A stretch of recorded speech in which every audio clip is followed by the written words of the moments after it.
ഇവിടെ 28 ബാർ ഉണ്ടായിരുന്നു ശ്രീ പിണറായി വിജയൻ 2016 മുഖ്യമന്ത്രിയാവുമ്പോ.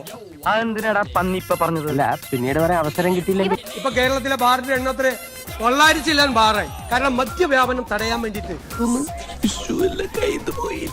28 ബാറിൽ നിന്ന് 900 ചില്ലാൻ ബാറായിട്ട് വർദ്ധിപ്പിച്ചു. ജീവിക്കാനുള്ള ഓരോ തത്രപ്പാടേ.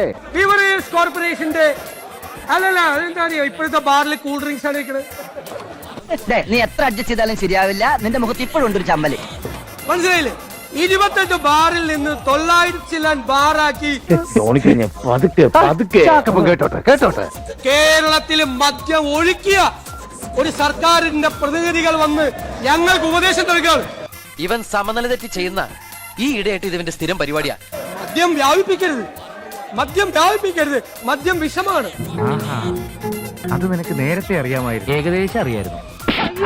വീര്യം കുറഞ്ഞ മദ്യം കേരളത്തിൽ ഇറങ്ങിയാൽ അപകടമാണ് എന്ന് പറഞ്ഞ സർക്കാരിന്റെ മദ്യനയം, ഇത് LDF സർക്കാരിന്റെ ഉദയഭാനു കമ്മീഷന്റെ ശുപാർശയിൽ വീര്യം കുറഞ്ഞ മദ്യം പ്രോത്സാഹിപ്പിക്കാൻ ശുപാർശ ചെയ്തിട്ടുണ്ട്.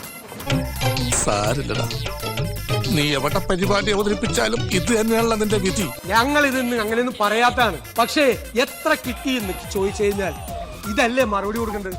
കിട്ടിയ ഇല്ല, ചോദിച്ചു വാങ്ങിച്ചു പോവാ.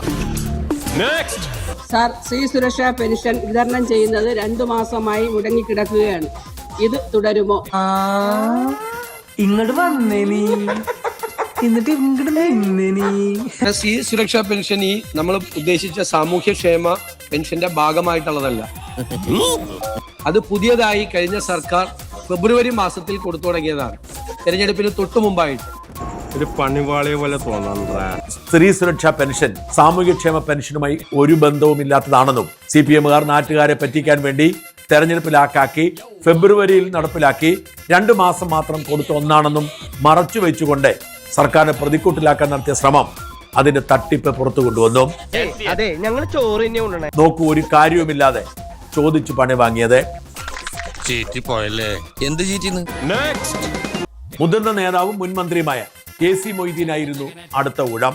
മൊയ്തീൻ പറഞ്ഞത് UDF-ന്റെ പ്രകടന പത്രികയിൽ പറഞ്ഞത് ക്ഷേമ പെൻഷൻ ഇപ്പോഴത്തെ 2000-ൽ നിന്നും 3000-ആക്കി മാറ്റും എന്ന് പറഞ്ഞു. എന്നിട്ട് ഇതാ ഭരണമേറ്റ് 1 മാസമായിട്ടും ഒന്നും ചെയ്തില്ലല്ലോ എന്ന്. അതായത് സർക്കാർ ക്ഷേമ പെൻഷന്റെ പേരിൽ തട്ടിപ്പ് നടത്തുന്നു എന്ന് സ്ഥാപിക്കാനായിരുന്നു മൊയ്തീന്റെ നീക്കം.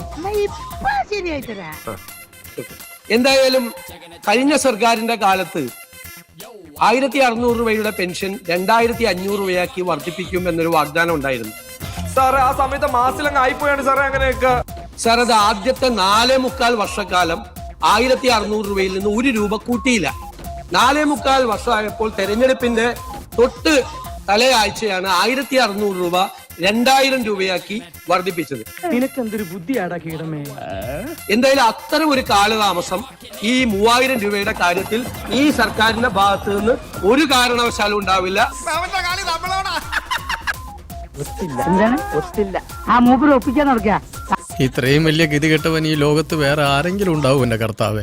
എത്രയും പെട്ടെന്ന് ജനങ്ങളോട് നൽകിയ വാഗ്ദാനം ഈ സർക്കാർ പാലിക്കുക തന്നെ ചെയ്യും. ഈ കിട്ടുന്നതിലേക്ക് എനിക്ക് സന്തോഷമേ ഉള്ളൂ. ഇനിയും കിട്ടാൻ വേണ്ടി ഞാൻ പ്രാർത്ഥിക്കാം. ഇത്തരത്തിൽ നിരനിരയായി ഓരോ MLA-മാർ എണീറ്റ് നിന്ന് പണി എരന്നു വാങ്ങുന്ന കാഴ്ച വളരെ വിചിത്രമാണ്. കിട്ടിയ മുതലും പലിശ ചേർത്ത് കിട്ടി. ആരും കണ്ടില്ല. വാ, അങ്ങനെ പോവല്ലേ. അപ്പം കോൺഗ്രസ് പിരിച്ചു വിട്ടിരിക്കുന്നു. പോയി ചെല്ലി